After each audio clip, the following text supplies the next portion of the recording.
Hello, I'm Frank Buckholtz, the Regional Director for North Langley at the Greater Langley Chamber of Commerce. The Chamber is doing a series of videos with the candidates for Langley City and Langley Township Council.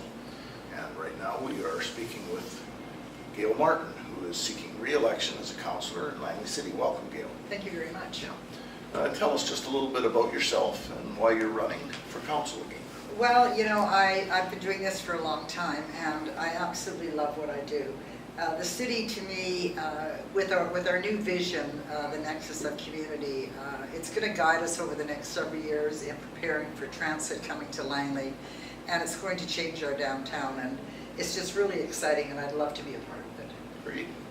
Well, I'm going to ask you a couple of questions, okay. And I'd like to start with the subject you raised, which is transit. Right.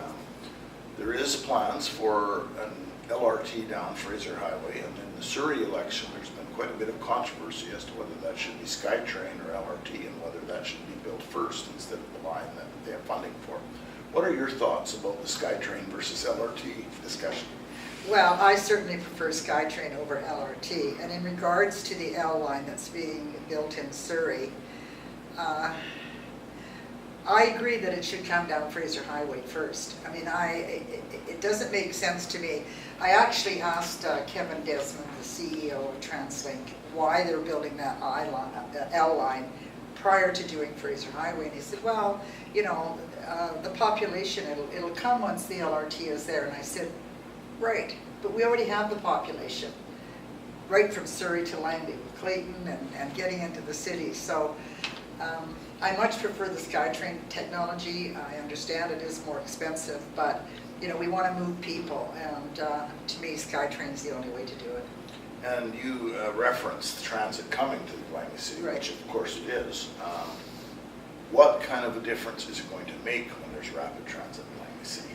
Well, I think it's going to make a big difference. Number one, it's going to change our downtown. I mean, the end of the line, or I guess the stop in Langley, is going to be at 203rd and Fraser Highway, which is basically in front of the casino. So, I mean, I see that whole area changing, and what we have plans for that area is a new depot for the buses. Take it off of Logan Avenue and put it on the property. Basically, it would be 203rd and Half Street, I guess, right on Fraser Highway.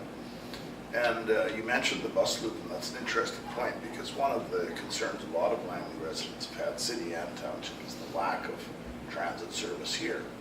And historically, as SkyTrain has been built, there's a lot of bus lines that link to SkyTrain. Yeah. So you feel that will probably improve the bus transit as well within Langley? Well, I would think it would. I mean, certainly for the outlying areas, you know, Alder Grove, Fort Langley, for those people that commute into the downtown core or even commute outside of Langley, the connection should be there to meet up with the SkyTrain, much like they are in Vancouver now.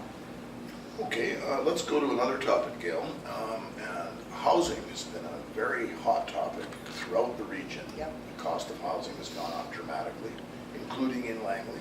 Yep. And what will you, as a councillor, as a member of council, if you're re-elected, do to help encourage more affordable housing to be built in Langley City?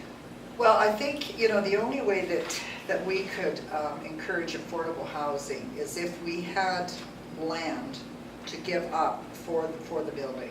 I mean, you know, when there is a lot of condos being built in Langley City right now, and I'm happy to say a lot of them are rentals. You know, whether they're affordable or not is another question. Right. And what is affordable? What affordable to you may not be to me, and vice versa. So unfortunately, the city does not have any more land to give up. I mean, we have given up land for some housing, such as the transitional housing at the Gateway of Hope. But what we can do is we can work with, and one particular group I can think of is the Langley Lions Society, where they've had the fire at the Burge building, and I hear there's plans to rebuild. I mean, we can almost double the capacity for that, and work with them and make sure that, you know, what they're going to provide will still be affordable, and in some cases supportive living. They do have support of that complex too, so that's one way we can do that. And on the housing front, in Burnaby, there's been a lot of controversy about what's called renovictions, where older apartments Right. are torn down Yeah. to make way for high rises. Is that something that the city needs to be concerned about, given that there are quite a large number of apartment buildings there with relatively low rents regionally? Yeah, actually, Frank, we did that, oh man, 20 years ago. What we did was on the rentals, particularly along 204 Street, is say that they cannot be converted into condos. Okay.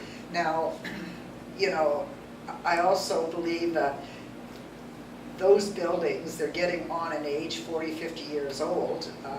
Again, their occupancy could probably be doubled if they redeveloped, but not into condos, but into rental Yeah, apartments. so that's another potential for more housing. Another potential, yeah. Well, thank you very much for your time today, and we look forward to seeing the results of the election on Monday. Well, I'll look forward to it too. Thank you very Thank much you, to the Gayle. Chamber of Commerce.